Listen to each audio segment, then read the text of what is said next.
Stratford Tunstall, former Major of the 94th Regiment of Foot and newly appointed 5th Earl of Worthing, trudged down Oxford Street in a uniform stiff with dirt. One glance down New Bond revealed a street already thinned of the bustling crowds. All the better. It would not do to appear in such attire in fashionable London, but he had no choice if he was going to reach the counting-house before it closed.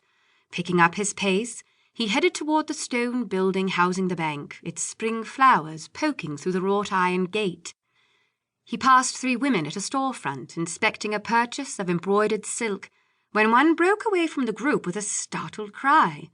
To his dismay, it was Miss Broadmoor, the woman who had jilted him before he left for Spain, and the last person he wished to see upon his return. "Stratford, you've come home! When did you arrive in England?" She seemed to check herself upon observing his appearance more closely, but in the end she extended a slender hand encased in calfskin. Her touch was infinitesimal as he bowed over it. "Only just." Stratford's voice was gruff, and he cleared it. "I've left my effects at the King's Arms and set out immediately. I must transact some business before the counting-house is closed." "The King's Arms?" Miss Broadmoor's brow wrinkled in confusion. "I don't know it. Why are you not staying in your house on Upper Seymour Street? Of course, as Lord Worthing, you will have a new house now." He gave a curt nod. "Our house has been rented for the upcoming season, and I do not wish to impose upon the staff at Cavendish Square without having presented myself at the estate first. I leave tomorrow at first light." "Of course." Miss Broadmoor seemed at a loss for words, but made no move to end the conversation. He caught a whiff of her jasmine soap. It had been too long since he'd smelled a woman of gentle breeding. Rather than the blousy laundresses who followed the troops and reeked of lye soap, it had been too long since he'd been near this woman. She peered at him from under her poke-bonnet, bringing to mind another day when those same eyes held his as she released him from their engagement. Pain closed about him like a vice, and, as if in sympathy, the tentative late-afternoon sun hid once again behind the clouds. "I hear congratulations are in order." Stratford forced the words out of his constricted throat. "You are engaged to be wed." Again, he thought. This time it was a baron, and she must regret her haste all those years ago. Had Judith gone on to wed him, she would have been a countess.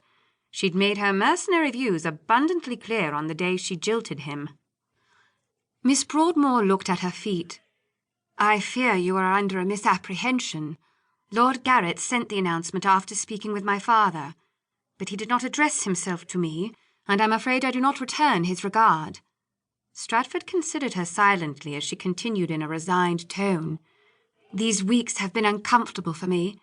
In public, I am labelled a jilt by all but my closest friends." Miss Broadmoor glanced at her 2 companions, who had by now examined every inch of silk in their attempt to appear disinterested. "At home, I must face my father's wrath." Her eyes pooled with tears. "I suppose I deserve it." Stratford could not remain impervious to this pitiable declaration, though he privately felt she did. "We must be glad our understanding was never made public." It cost him to say as much, but it would be churlish to continue to punish her.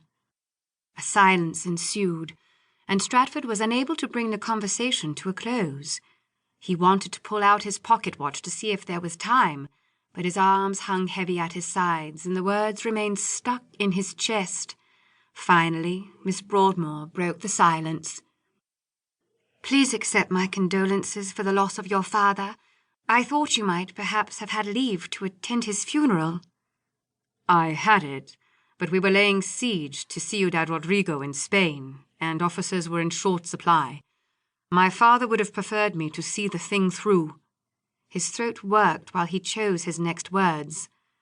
"My uncle was not reconciled to my choice to remain, but I felt I must follow where honour led." "Your father was always proud of you," she assured him. "I'm told he was following every movement in the peninsula. And then to miss acceding to the title by only 5 days.